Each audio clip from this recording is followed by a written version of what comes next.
두통은 자주 오고 짜증과 화가 욱욱 올라와. 이럴 때 컨디션 진짜 안 좋네 하고 넘어가는 경우가 대부분이실 텐데요. 내 몸이 지금 신호를 보내고 있는 거라면요.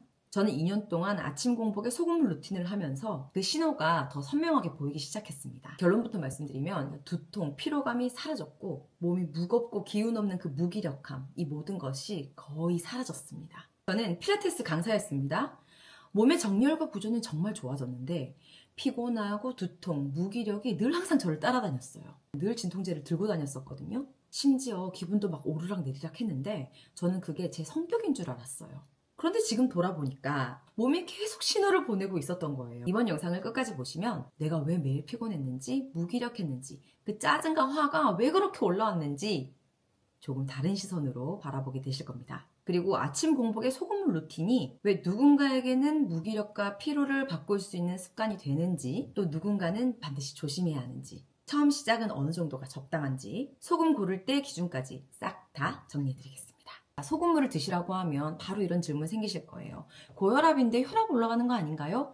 소금 먹으면 몸 붓는다던데. 저염식이 건강한 거 아닌가요? 자, 그런데 여기서 중요한 것은 소금이 좋다, 나쁘다 이렇게 이분법적인 사고로 보지 말고 전체적인 맥락을 한번 보자는 거예요. 우리가 자는 동안 몸은 계속 일을 하고 있거든요. 호흡도 하고 땀도 흘리고 소변도 만들고 그리고 세포 안팎으로 수분과 미네랄의 균형을 맞추고 있단 말이에요. 그래서 아침에 탁 일어났을 때 입이 마르거나 머리가 멍하거나 물을 마셔도 갈증이 쉽게 풀리지 않을 때 이때 필요한 것이 단순한 물이 아니라 물과 전해질의 균형일 수 있어요. 이때 소금물을 섭취해주면 밤 사이에 빠져나간 수분과 전해질을 보충해줄 수 있어요.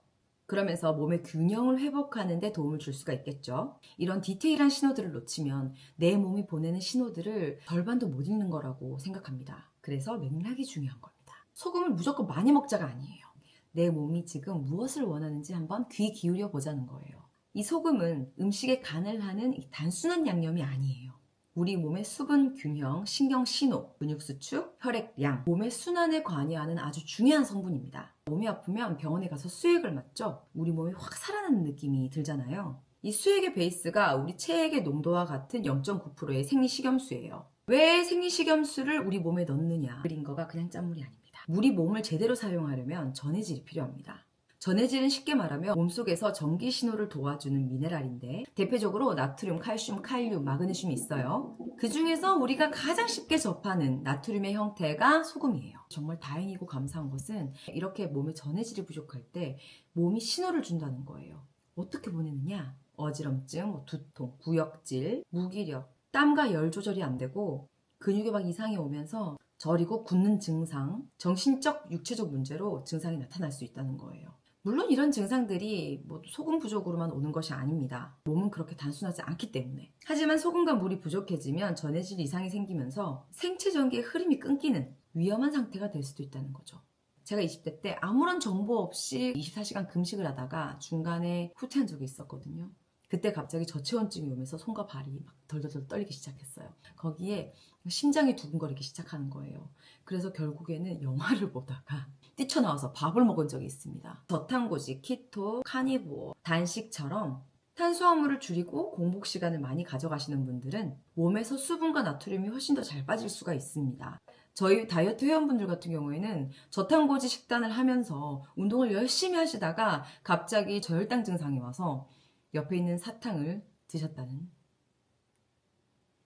그런 후기 들고 사탕이 안 됩니다. 생체 전기의 흐름이 끊기는 상황이 올 수 있다는 거예요. 그러니까 소금은 있으면 좋고 이 정도의 수준이 아니라 진짜 필수적으로 필요한 미네랄과 전해질을 가지고 있다. 자, 쉽게 우리 몸을 하나의 도시라고 생각해 볼게요. 도시에 물건을 옮기려면 길도 필요하고 트럭도 필요하고 또 신호등도 필요하죠. 몸도 비슷해요. 혈관은 길, 혈액과 체액의 물은 물건을 실어 나르는 흐름, 전해질은 신호등과 전기선 이렇게 생각하시면 돼요. 물이 있어야 영양소와 노폐물이 이동을 할 수가 있거든요. 그런데 물만 있다고 몸이 잘 움직이는 건 아니에요.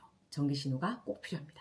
전기 신호인 이 전해질이 있어야 심장이 규칙적으로 뛰고 근육이 수축 이완하고 뇌와 신경이 신호를 주고받을 수 있어요. 또 몸속의 물의 균형을 맞추는 데도 관여하기 때문에 혈액량과 혈압 조절에도 영향을 줘요.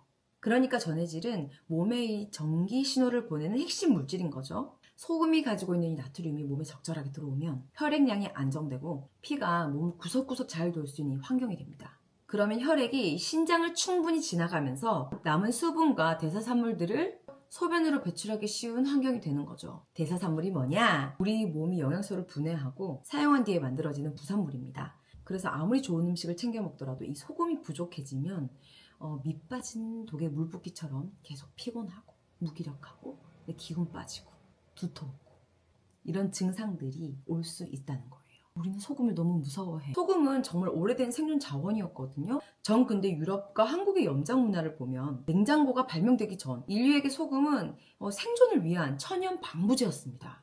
유럽에서는 육류와 생선을 장기 보관하기 위해서 소금을 사용했고 우리나라에서도 겨울철에 채소와 단백질을 섭취하기 위해서 김치를 소금에 절이거나 젓갈과 굴비를 만들었죠. 대표적으로 안동 강고등어가 있겠네요. 그런데 지금은 소금만 보면 혈압 오른다, 붓는다 이렇게 생각하는 경우가 많습니다. 자, 하지만 이 고혈압의 원인은 소금 하나로만 단정 지을 수가 없어요.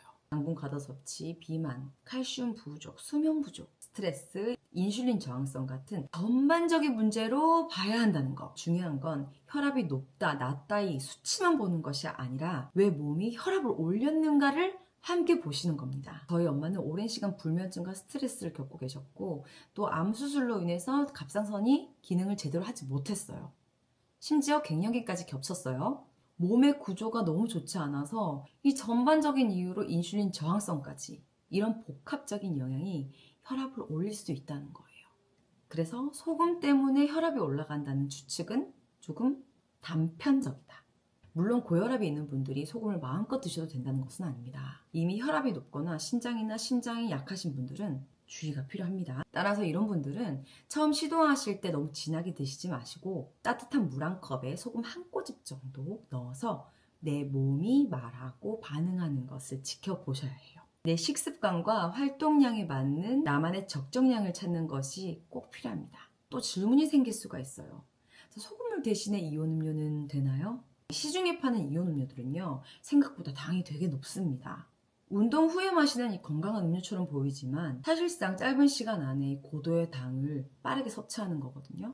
운동은 건강한 몸과 마음을 유지하기 위해서 하는 거잖아요. 그런데 운동 후에 당을 그렇게 섭취한다? 굳이? 한번 고민해 볼 필요가 있겠죠. 그래서 저는 텀블러에 정수물과 좋은 소금을 타서 다니시는 것을 추천합니다. 소금으로 좀 주의하셔야 될 분들이 계세요. 이미 짜게 드시는 분들, 또 배달이나 외식을 자주 하시는 분들. 이런 분들은 소금 추가를 좀 조심하실 필요가 있습니다. 저탄수 식사나 간헐적 단식을 하시는 분들. 자, 이런 분들은 조금 더 소금을 신경 쓰셔야 되는데 두통, 어지럼증, 무기력, 심장 두근거림, 근육 경련 같은 증상들을 느끼시는 분들이 있습니다. 키토플로라고 하죠. 이때 일부 증상은 탄수화물이 빠져나가서라기보다는 수분과 전해질이 함께 빠져나가면서 생기는 증상일 수가 있어요.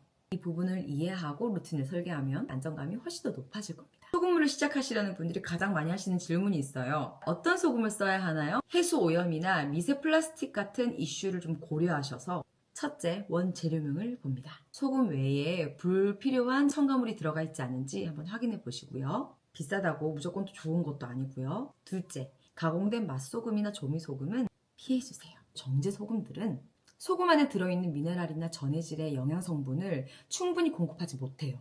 저의 경우는 히말라야 핑크솔트와 말돈 소금을 즐겨 먹고 있거든요. 특히 저는 말돈 소금은 정말 떨어뜨리지 않고 꼭 구비해서 먹는 편인데 아침에 소금차를 마실 때도 부담 없이 깔끔하게 드실 수 있고 스테이크를 구울 때 뿌리고 찍어 먹고 다 즐겨 사용하고 있고요. 캡슐로 된 소금을 쓰기도 하는데 외출할 때나 혹은 여행할 때 들고 다니면서 보충하기에도 좋습니다. 자세한 소금 선택과 기준은 더보기란에 남겨두겠습니다. 소금은 기적의 해결책이 아닙니다. 하지만 작은 루틴이 하나가 삶의 질을 완전히 바꿀 수는 있습니다. 특히 이 루틴은 외식, 배달, 정제 탄수화물, 나쁜 기름처럼 우리 몸에 부담을 주는 음식들을 줄였을 때 더 선명하게 느껴질 수 있어요. 진짜 음식으로 돌아가는 거. 몸을 망가뜨리는 음식을 그대로 둔 채로 이 모든 걸 해결해 줄 거라는 그 기대감이 실망감으로 이어질 수 있기 때문이에요. 불편함이 약으로 덮고 피곤하면 카페인으로 몰아붙이는 거, 내 몸의 신호를 듣는 거, 내 하루의 리듬을 어떤 방향으로 끌고 갈 것인지 정하는 것, 그 선택들이 쌓여서 몸이 되고 컨디션이 되고 기분이 되고 삶의 태도가 됩니다. 좁은 길은 어렵습니다. 귀찮아요. 하지만 그 길 끝에는 언제나 보상이 있습니다. 머리가 맑은 아침, 안정된 식욕, 가벼운 몸, 그리고 내 몸의 신호를 읽게 되는 그 감각. 그게 진짜 보상이에요. 그러니까 여러분 이 영상을 보시고 딱 7일만 해보세요. 완벽하게 뭐 농도 계산 이런 거 절대 하지 마시고 아침에 일어나서 한 꼬집 소금에 따뜻한 물 그리고 마신 뒤에 내 몸이 어떻게 바뀌어가는지 어떻게 반응하는지만 살펴보시면 됩니다. 7일 동안 딱 기록을 해보세요. 중요한 건 누군가의 정답을 그대로 따라하는 것이 아니라 내 몸의 반응을 기준으로 나만의 답을 찾아가는 것입니다. 자, 오늘부터 7일 동안 해보실 분들은 댓글에 7일 시작! 남겨주세요. 이미 해보고 계신 분들은 내 몸에 어떤 변화가 있는지 댓글로 나눠주세요.